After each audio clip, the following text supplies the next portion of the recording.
नमस्कार साथियों, success point के यूट्यूब प्लेटफॉर्म पर आपका बहुत बहुत स्वागत है। आज फिर हम लोग वन लाइनें पढ़ने वाले हैं जो कि बहुत ही मोस्ट और इम्पोर्टेंट होने वाले हैं। आइए देखते हैं बिना देरी के। आज का पहला पॉइंट है, दूध का खट्टा होना किसके द्वारा होता है। दूध का जो है खट्टा होना किसके कारण होता है, तो जीवाणुओं के द्वारा दूध का खट्टा होना होता है। इसी के साथ अगला पॉइंट है, श्वेत प्रकाश के वर्णक्रम में प्रिज्म द्वारा सर्वाधिक विचलित होने वाली कौन सा रंग है। तो सर्वाधिक विचलित होने वाला जो रंग है वो है आपका बैगनी रंग। वो कौन सा रंग है, वो है आपका बैगनी रंग। और इसी के साथ अगला पॉइंट है, दूध से दही बनने में कौन सा बैक्टीरिया सहायक होता है। मोस्ट इंपोर्टेंट आईएमपी फैक्ट है कि दूध से दही बनने में कौन सा बैक्टीरिया सहायक होता है। तो लैक्टोबैसिलिस जो बैक्टीरिया होता है वो दूध से दही बनने में सहायक होता है। लैक्टोबैसिलिस दूध से दही बनने में सहायक होता है। इसी के साथ अगला पॉइंट है, किस अंग के कार्य न करने पर किस अंग के कार्य न करने पर डायलिसिस किया जाता है। ऐसा कौन सा अंग है जो अगर कार्य नहीं करता है तो डायलिसिस किया जाता है। तो ऐसा अंग जो है किडनी है, यानी कि वृक्क जो है, वृक्क अगर कार्य करना बंद कर देता है तो उसका डायलिसिस किया जाता है। डायलिसिस किया जाता है। अगला पॉइंट है, मनुष्य के मस्तिष्क का सबसे बड़ा भाग क्या है। तो मनुष्य का जो मस्तिष्क है सबसे बड़ा भाग है प्रमस्तिष्क, यानी कि सेरिब्रम, जो कि प्रमस्तिष्क के नाम से हम इसे जानते हैं। मनुष्य के मस्तिष्क का सबसे बड़ा भाग सेरिब्रम है। इसी के साथ अगला पॉइंट है, राइफल चलाने पर लगने वाला झटका किसके संरक्षण का उदाहरण है। तो राइफल चलाने पर जो झटका लगता है वो रेखीय संवेग संरक्षण का एक उदाहरण है। रेखीय संवेग संरक्षण का एक उदाहरण है। इसी के साथ अगला पॉइंट है, प्रयोगशाला में सर्वप्रथम जीन का संश्लेषण करने वाला वैज्ञानिक कौन है। करने वाले जो वैज्ञानिक हैं वो हैं आपके हरगोविंद खुराना, जिन्होंने जीन का सर्वप्रथम संश्लेषण किया था। इसी के साथ अगला पॉइंट देखते हैं। अगला पॉइंट है, अगला पॉइंट है, गिरगिट की त्वचा में रंग बदलने का गिरगिट की त्वचा में रंग बदलने का क्या कारण है। तो आप उसकी जो त्वचा है में मेलेनोफोर नामक असंख्य रंग द्रव्य कोशिकाओं की उपस्थिति होती है, जिसके कारण गिरगिट अपनी त्वचा का रंग बदल सकता है। इसी के साथ अगला पॉइंट है, प्रकृति में सबसे अधिक मात्रा में पाए जाने वाला कार्बनिक यौगिक कौन सा है। प्रकृति में सबसे अधिक पाए जाने वाला कार्बनिक यौगिक है सेल्यूलोज। सबसे अधिक पाया जाता है प्रकृति में कार्बनिक यौगिक सेल्यूलोज। और इसी के साथ अगला पॉइंट है, समुद्र के किनारे उगने वाले वृक्षों में वार्षिक वलय क्यों नहीं होती हैं। जो वृक्ष समुद्र के किनारे उगते हैं उनमें वार्षिक वलय क्यों नहीं होती हैं। क्योंकि यहाँ की जलवायु में स्पष्ट भिन्नता नहीं होती है। क्यों नहीं होती हैं, क्योंकि यहाँ की जलवायु में स्पष्ट भिन्नता नहीं होती है। इसी के साथ अगला पॉइंट है कि वृद्धावस्था का अध्ययन विज्ञान की किस शाखा के अंतर्गत किया जाता है। तो जेरेंटोलॉजी के अंतर्गत वृद्धावस्था का अध्ययन किया जाता है। अगला पॉइंट है, डोलोमाइट किसका अयस्क है। तो डोलोमाइट जो है कैल्शियम का अयस्क है। डोलोमाइट जो है कैल्शियम का अयस्क है। और इसी के साथ अगला पॉइंट है, खट्टे फलों में कौन सा विटामिन पाया जाता है। तो खट्टे फल जितने भी होते हैं उनमें विटामिन सी पाया जाता है। उनमें विटामिन सी पाया जाता है। और एक अगला पॉइंट है कि ध्वनि की तीव्रता मापने वाला यंत्र क्या कहलाता है। तो ध्वनि की जो तीव्रता मापता है डियोमीटर या डायोमीटर ध्वनि की तीव्रता मापने वाला यंत्र कहलाता है। अगला पॉइंट है जो कि बहुत ही मोस्ट और इम्पोर्टेंट होने वाला है, अत्यधिक शराब का सेवन करने से शरीर का कौन सा अंग विशेष रूप से प्रभावित होता है। तो यकृत, यानी कि लीवर जो है, अत्यधिक शराब पीने से लीवर खराब हो जाते हैं। इसी के साथ अगला पॉइंट है, शरीर में रक्त बैंक का काम कौन सा अंग करता है। हमारे शरीर में जो रक्त बैंक का जो काम है वो कौन करता है। तो शरीर में रक्त बैंक का काम कौन सा अंग करता है? तो रक्त बैंक यानी कि ब्लड बैंक की अगर बात आती है, तो ब्लड बैंक की अगर बात आती है तो प्लीहा जो होता है, प्लीहा को ब्लड बैंक कहा जाता है। प्लीहा, ये तिस्ती गलत है, प्लीहा को ब्लड बैंक कहा जाता है। हरे पौधों में प्रकाश संश्लेषण की इकाई क्या कहलाती है? हरे पौधों में प्रकाश संश्लेषण की इकाई क्वांटोसोम कहलाती हैं, क्वांटोसोम कहलाती हैं। अगला पॉइंट है, शरीर में रक्त की सफेद कोशिकाओं का मुख्य कार्य क्या होता है? तो रक्त की जो सफेद कोशिका होती हैं यानी कि वाइट ब्लड सेल्स जो होती हैं, WBC जो होती हैं, शरीर को बीमारी से बचाना का कार्य करती हैं, शरीर को बीमारियों से बचाने का कार्य करती हैं। अगला पॉइंट है, मछलियों के हृदय में कितने प्रकोष्ठ होते हैं?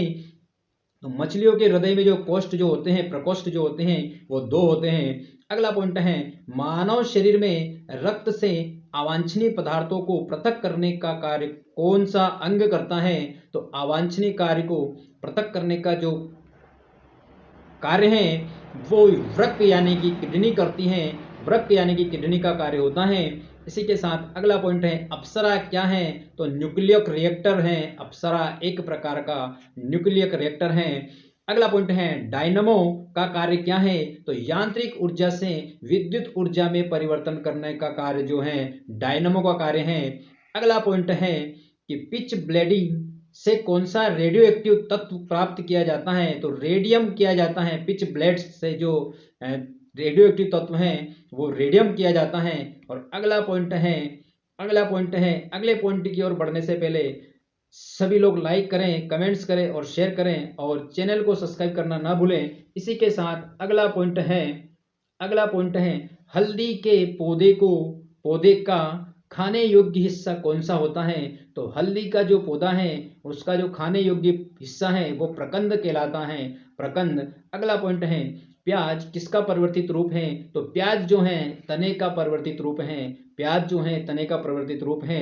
अगला पॉइंट है, घरों में विद्युत की पूर्ति 220 वोल्ट पर की जाती है, औसत वोल्टेज जो है वो होता है आपका 220, औसत वोल्टेज होता है, औसत वोल्टेज। अगला पॉइंट है, परमाणु के नाभिक में क्या होता है? परमाणु के नाभिक में होता है प्रोटॉन और न्यूट्रॉन। परमाणु के नाभिक में क्या होता है? प्रोटॉन और न्यूट्रॉन होता है। इसी के साथ अगला पॉइंट है, एम्पियर किसका मात्रक है? तो विद्युत धारा का मात्रक जो होता है वो एम्पियर होता है, विद्युत धारा का मात्रक जो होता है वो एम्पियर होता है। अगला पॉइंट है, शरीर रचना के किस वर्गीकरण में ब्लास्टर संबंधित हैं? तो क्रस्टेशियन जो है वो ब्लास्टर संबंधित हैं। अगला पॉइंट है, कौन से पौधे में नाइट्रोजन स्थिरीकरण की क्षमता होती है? तो नाइट्रोजन स्थिरीकरण का जहां पर भी नाम आता है लेग्यूमिनेसी कुल के पौधे यानी कि दाल कुल के जो पौधे हैं, चना एवं अन्य दलहन का नाम आता है नाइट्रोजन स्थिरीकरण में। अगला पॉइंट है, विद्युत परिपथ में फ्यूज का क्या कार्य होता है? तो परिपथ की रक्षा करता है, विद्युत परिपथ की रक्षा करता है फ्यूज तार। अगला पॉइंट है, कार्बन डेटिंग विधि किसकी आयु के निर्धारण करने के लिए अपनाई जाती है? तो कार्बन डेटिंग जो है जीवाश्मों की आयु का निर्धारण करने के लिए कार्बन डेटिंग विधि को अपनाया जाता है। अगला पॉइंट है, खुजली के रोग इसके बीच का क्या कारण है? तो खुजली के जो रोग होते हैं वो उनका मुख्य कारण होता है कवकों के कारण होता है। लाइकेन किन 2 वर्ग के पौधों से मिलकर बने होते हैं? तो कवक और शैवाल जो हैं इन 2 वर्ग के पौधों से मिलकर लाइकेन बनता है। लाइकेन किसका सूचक होता है? तो वायु प्रदूषण का जो सूचक होता है वो लाइकेन होता है। इसी के साथ अगला पॉइंट है, जड़ के स्थान पर मूलाभास किसमें पाया जाता है? तो ब्रायोफाइटा के जो कुल के जो पौधे होते हैं उनमें मूलाभास पाया जाता है। अगला पॉइंट है, सबसे अधिक क्रोमोसोम किसमें पाए जाते हैं? तो सबसे अधिक क्रोमोसोम जो है वो टेरिडोफाइट्स में पाए जाते हैं, अगला पॉइंट है, निम्न में से कौन सा एक जीवित जीवाश्म है? तो साइकस जो है एक जीवित जीवाश्म है, साइकस जो है एक जीवित जीवाश्म है। अगला पॉइंट है, श्वसन मूल किस पौधे में पाई जाती हैं? तो जूसिया में जो है श्वसन मूल पाए जाती हैं। अगला पॉइंट है, साबूदाना किससे प्राप्त होता है? तो साबूदाना जो है वो साइकस से प्राप्त होता है, साबूदाना जो है वो साइकस से प्राप्त होता है। इसी के साथ अगला पॉइंट है जो कि बहुत ही मोस्ट और इम्पोर्टेंट होने वाला है, स्तंभ मूल होती हैं अपस्थानिक जड़ें। स्तंभ मूल जो है वो अपस्थानिक जड़ें होती हैं। इसी के साथ अगला पॉइंट है जड़ें किस भाग से विकसित होती हैं। तो जड़ें जो हैं वो होती हैं मूलांकुर से, और तना जो होता है वो होता है प्रांकुर से। तो मूलांकुर से जो उत्पन्न होती हैं वो होती हैं जड़ें, और प्रांकुर से जो उत्पन्न होता है वो होता है तना। इसी प्रकार अगला पॉइंट है गाजर एक प्रकार से क्या है। तो गाजर जो है एक प्रकार से जड़ है। गाजर एक प्रकार की जड़ है। अगला पॉइंट है जीवाणु की खोज सर्वप्रथम, जीवाणु की खोज सर्वप्रथम किसने की। तो ल्यूवेनहॉक ने जीवाणु की खोज की। ल्यूवेनहॉक ने। वास्तविक केंद्रक किसमें अनुपस्थित होता है। तो जीवाणु में जो है वास्तविक केंद्रक अनुपस्थित होता है। जीवाणु में जो है वास्तविक केंद्रक अनुपस्थित होता है। ये जो वन लाइन फैक्ट है ये बहुत ही मोस्ट और इम्पोर्टेंट ऑल कॉम्पिटेंट एग्जाम के लिए है। इसी के साथ अगला है भोजन की विषाक्तता उत्पन्न होती है। तो कोलेस्ट्रोडियम बिटूनिलस द्वारा भोजन की विषाक्तता उत्पन्न होती है। अगला पॉइंट है नाइट्रोजन स्थिरीकरण में कौन सी फसल सहायक होती है। तो फली या बीन्स जो है नाइट्रोजन स्थिरीकरण में सहायक होती है, जो कि दाल कुल के पौधे हैं। अगला पॉइंट है कौन सी बीमारी जीवाणु के द्वारा होती है।